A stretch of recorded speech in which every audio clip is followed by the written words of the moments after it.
사도행전 3장 1절부터 16절까지의 말씀입니다.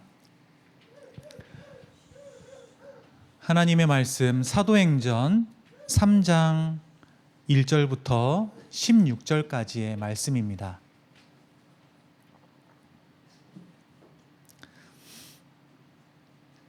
신약성경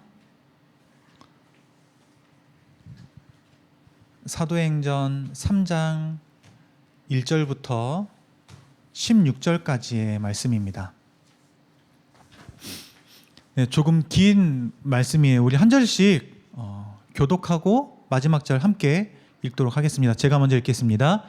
제9시 기도 시간에 베드로와 요한이 성전에 올라갈새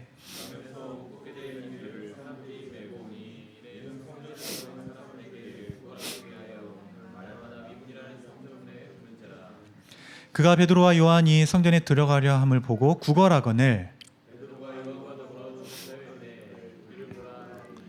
그가 그들에게서 무엇을 얻을까 하여 바라보거늘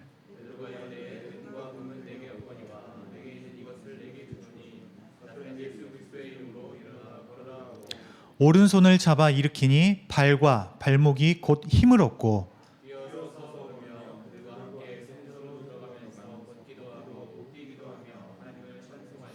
모든 백성이 그 걷는 것과 하나님을 찬송함을 보고 그가 원래 성전 미문에 앉아 구하던 사람인 줄 알고 그에게 일어난 일로 인하여 심히 놀랍게 여기며 나은 사람이 베드로와 요한을 붙잡으니 모든 백성이 크게 놀라며 달려나아가 솔로몬의 행각이라 불리우는 행각에 모이거늘 베드로가 이것을 보고 백성에게 말하되 이스라엘 사람들아 이 일을 왜 놀랍게 여기냐 우리 죄인의 권능과 경건으로 이 사람을 벗게 한 것처럼 왜 우리를 주목하냐 아브라함과 이삭과 야곱의 하나님 곧 우리 조상의 하나님이 그의 종 예수를 영화롭게 하셨느니라.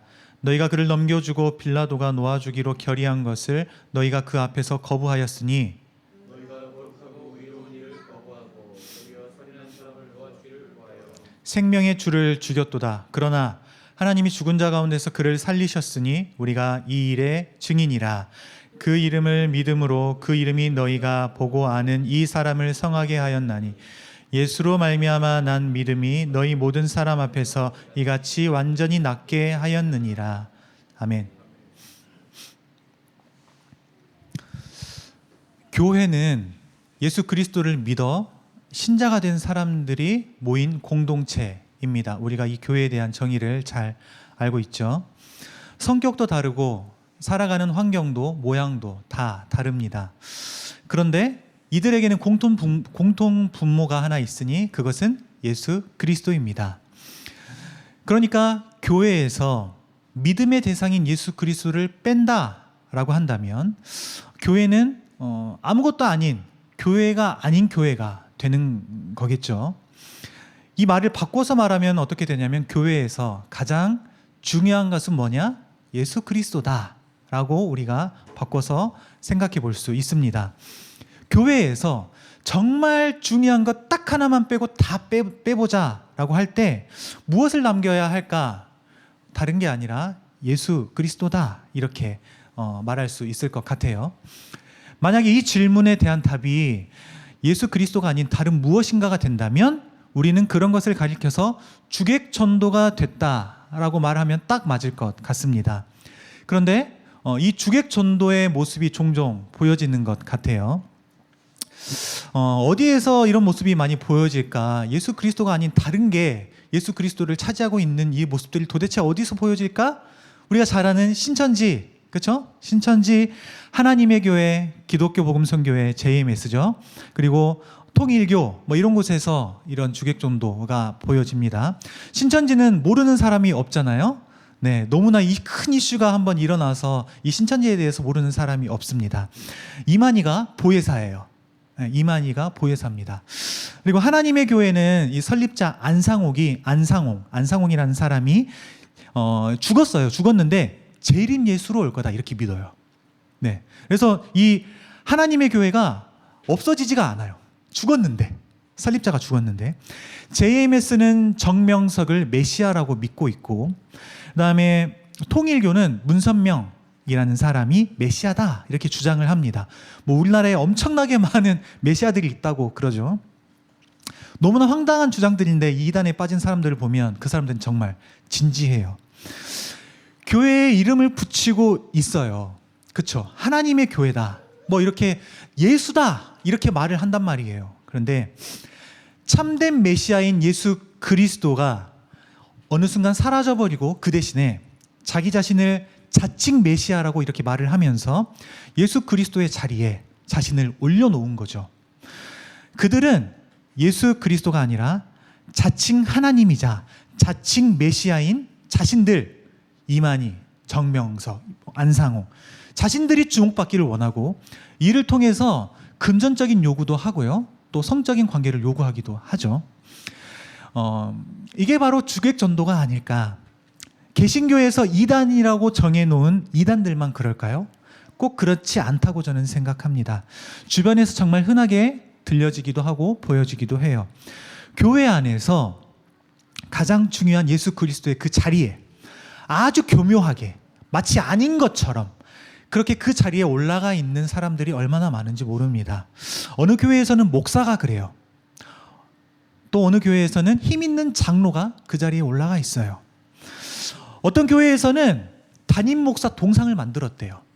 이 동상을 만들어서 담임 목사님이 교세가 너무 크고 사람들이 많아서 만나질 못하니까 너무 바쁘니까 이 동상을 보고 기뻐하면서 사진을 막 찍어요.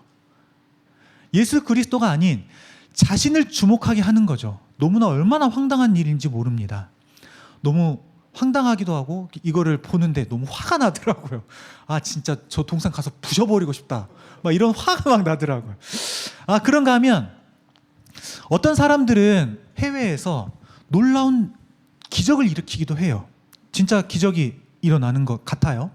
귀신을 쫓아내기도 하고 안진뱅이를 일으키는 이런 놀라운 축기와 이런 치유 사역을 하기도 합니다.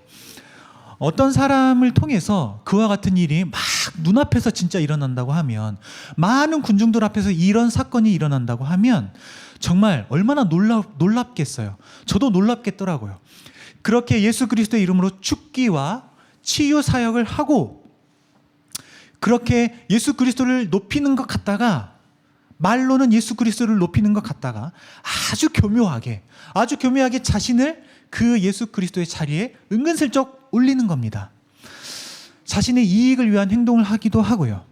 자신이 주목받고자 하기도 합니다. 이런 게 교회 안에서 이 주객전도가 나타났다, 이렇게 우리가 볼 수 있을 것 같아요.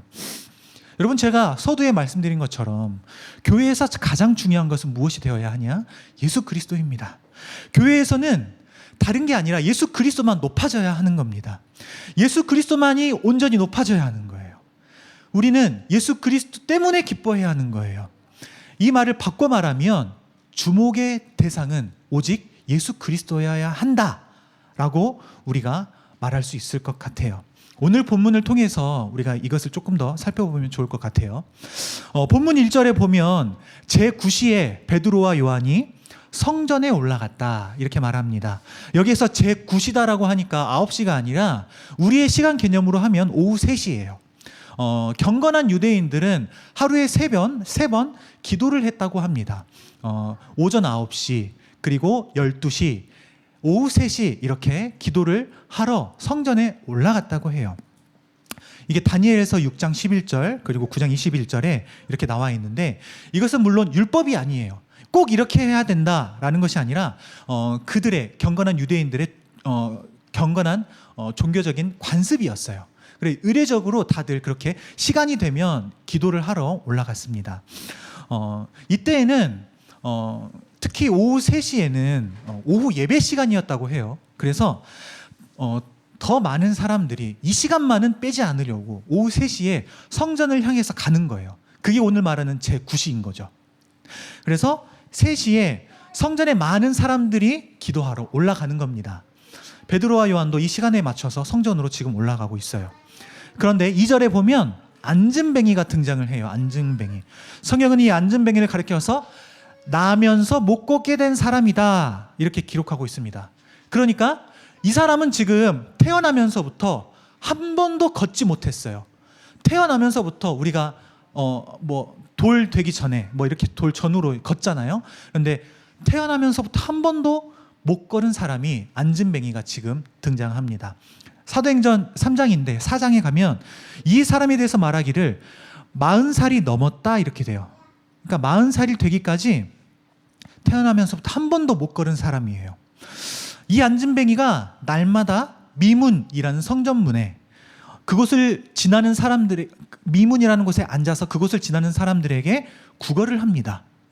안진뱅이인데 어떻게 성전 미문에 올 수 있었냐? 사람들이 그를 메어다가 구걸해라 라고 그 미문에 앉혀놓는 거예요.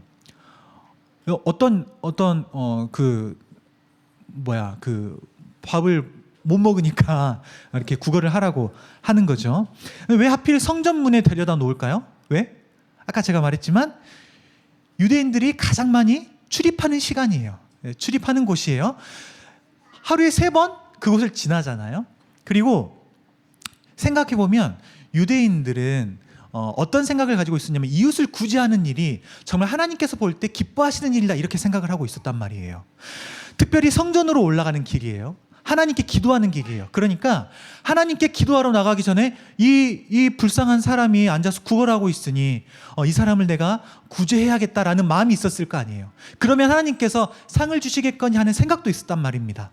그래서 이 사람들이 성전 미문이라는 곳에 앉아서 구걸하라고 하고 구걸하기에는 아주 최적의 장소였어요. 그래서 많은 거린들이 그 성전 문에서 구걸을 했다고 합니다. 그런데 왜 여기서 미문이냐라고 하는데 미문은 한자로 아름다울 미의 문이에요. 그러니까 아름다운 문입니다. NIV와 킹제임스 버전을 보면 이렇게 되어 있어요. The Temple Gate called beautiful.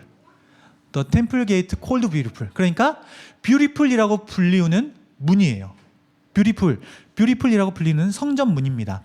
외관상으로 아주 아름다웠다고 해요. 장엄하기도 했고요. 화려하기도 했다고 합니다. 이곳에서 안진뱅이를 비롯해서 거린들이 구걸을 하는 겁니다. 자, 수많은 사람들이 성전으로 걸어 올라갑니다. 그런데 안진뱅이가 그 중에 있었어요. 그리고 베드로와 요한을 봤습니다. 그리고 그들에게 구걸합니다. 사람들이 너무나 많았을 텐데 베드로와 요한은 그 안진뱅이가 구걸하는 그 소리를 듣고 안진뱅이에게 다가갔습니다. 그리고 말합니다. 우리를 보라. 안진뱅이가 구걸했는데 우리를 보래요. 안진뱅이가 어떻게 생각했을까? 과연 나에게 무엇을 줄까?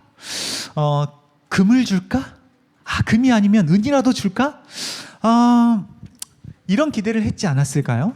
그렇게 베드로와 요한을 주목했어요. 그런데 6절 베드로가 말합니다. 은과 금은 내게 없거니와 이렇게 말을 해요. 지금 구걸하고 있는데 금이 아니면 은이라도 좋은데 은이 아니면 내가 오늘 하루 먹을 정도의 조금의 돈이라도 나에게 주면 좋을 텐데 은도 금도 없대요. 베드로와 요한은 은도 금도 없대요. 아무것도 없는데 도대체 왜 주목하라고 하는 거냐? 잔뜩 기대했단 말이에요. 베드로가 이어서 말합니다. 은과 금은 내게 없거니와 내게 있는 이것을 주노니 나사렛 예수 그리스도의 이름으로 일어나 걸으라. 여기서 걸으라라고 하는 이 원어는 시작과 계속의 개념을 담고 있어요. 시작과 계속. 그러니까 무슨 말이냐면 걷기 시작해라. 걷기 시작하라. 그리고 지금부터 계속해서 걸으라 라는 말이에요. 너가 지금까지 계속해서 못 걸었는데 40년이 되는 그 세월 동안 너가 한 번도 태어나서 걷지 못했지만 이제부터 걸으라. 지금 당장 일어나서 걷기 시작하고 너가 앞으로 계속해서 걸어라. 이렇게 말하고 있는 겁니다. 베드로는 오른손을 내밀어 안진뱅이를 일으켰습니다. 그러자 곧 발과 발목에 힘이 들어갔고 태어나면서부터 40년이라는 세월 동안 한 번도 걷지 못한 이 안진뱅이는 이제 걸을 뿐만이 아니라 뛰면서 하나님을 찬양하기 시작했습니다. 상상이 되십니까? 지금 기적의 현장이에요. 수많은 사람들이 지나가고 있는 그곳에서 수많은 세월 동안 그 안진뱅이를 보아왔던 그 사람들 사이에서 이 안진뱅이가 지금 일어나서 걷고 뛰기 시작한 겁니다. 너무나 놀라운 기적의 현장입니다. 많은 사람들이 그 기적을 경험했습니다. 경건한 유대인들이 그 기적을 목격하고 크게 놀랐습니다. 걷지 못해서 계속해서 구걸하던 이 사람이 도대체 어떻게 걷고 지금 뛰기 시작한 걸까? 얼마나 놀랐던지 10절에 보면 심히 놀랍게 여기며 놀라니라. 지금 놀랍다라는 말을 2번이나 반복해서 하고 있어요. 얼마나 놀랐을까? 처음에 심히 놀랍다라고 말한 이 단어는 놀람, 두려움, 경외 이런 뜻을 가진 단어예요. 놀람, 두려움, 경외. 그러니까 압도되는 느낌을 받은 거예요. 이 사람이 지금 40년이나 되는 이 안진뱅이가 일어나 걸었네? 압도됐어요. 어떻게 이런 일이 있을 수 있을까? 2번째로 놀라다라고 하는 이 단어는 경악, 황홀이라는 뜻을 가진 단어예요. 경악했다는 거예요. 이 사람들의 감정이 지금 이해가 되십니까? 너무나 놀란 거예요. 놀라고 놀라니라. 이 놀람의 이 기적의 이 현장에서 압도되어서 지금 경악하기도 했단 말이에요. 그래서 이 기적의 현장을 그냥 지나칠 수가 없었어요. 아, 걷는구나 이렇게 하지 못했어요. 이 상황을 지금 그냥 지나칠 수가 없었습니다. 그래서 11절에 보니까 모든 백성이 크게 놀라며 달려나아가 솔로몬 행각에 모였다 이렇게 기록하고 있습니다.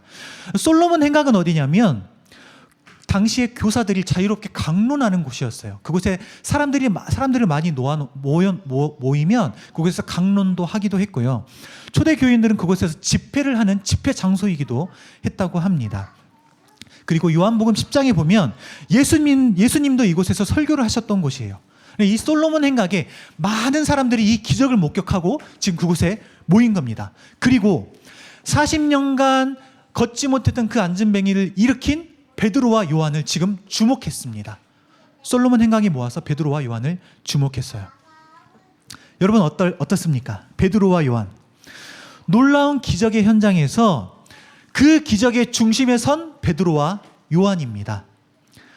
자신들을 통해서, 물론 자신들이 한 게 아니죠. 그런데 자신들을 통해서 하나님께서 이 놀라운 기적을 베푸셨다는 이 사실, 얼마나 놀랍고 기뻤을까요?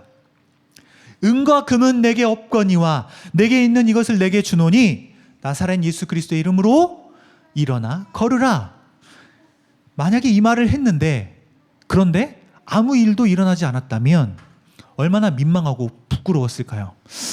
저는 믿음이 없어서인지, 믿음이 부족해서인지 기도해도 잘 안 되더라고요. 예수 그리스도의 이름으로 감기를 낫게 해주세요. 아멘. 환우를 위해서 기도해요. 우리 설이가 감기 걸리면 예수 그리스도의 이름으로 좀 나았으면 좋겠습니다. 그대로더라고요.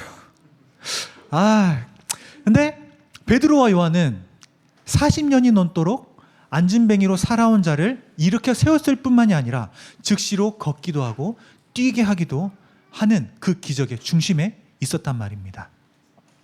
만약에 제가 베드로와 요한이었으면 어땠을까 생각해 봤어요. 어제 설교 준비하면서 상상해 봤는데 정말 솔직한 저의 이 마음은 어땠냐면 내가 기적을 베풀고 많은 사람들이 앞에 모였으니까 내 어깨가 조금 더 올라갈 것 같기도 하고 안 그런 척 우쭐댔을 것 같아요.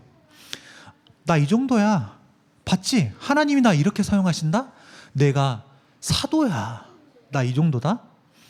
솔직히 상상해 보니까 그럴 것 같더라고요. 그래서 제가 기도하면 하나님 안 들어주시는지도 잘 모르겠지만 제게 그런 욕망도 조금 있는 것 같기도 하고 그래요. 그런데 베드로와 요한은 어땠을까? 12절입니다. 베드로가 이것을 보고 백성에게 말하되 이스라엘 사람들아 이 일을 왜 놀랍게 여기느냐? 우리 개인의 권능과 경건으로 이 사람을 걷게 한 것처럼 왜 우리를 주목하느냐? 여기 보니까 왜 우리를 주목하느냐라고 말하고 있어요.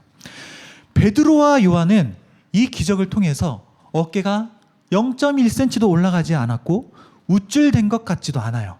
또는 한몫 챙기려는 거짓 선지자들처럼 그런 모습도 1절 보이지 않습니다. 도리어 그들을 주목하고 있던 그 백성들에게 말하는 겁니다. 우리가 무엇을 했기에 우리를 주목하느냐?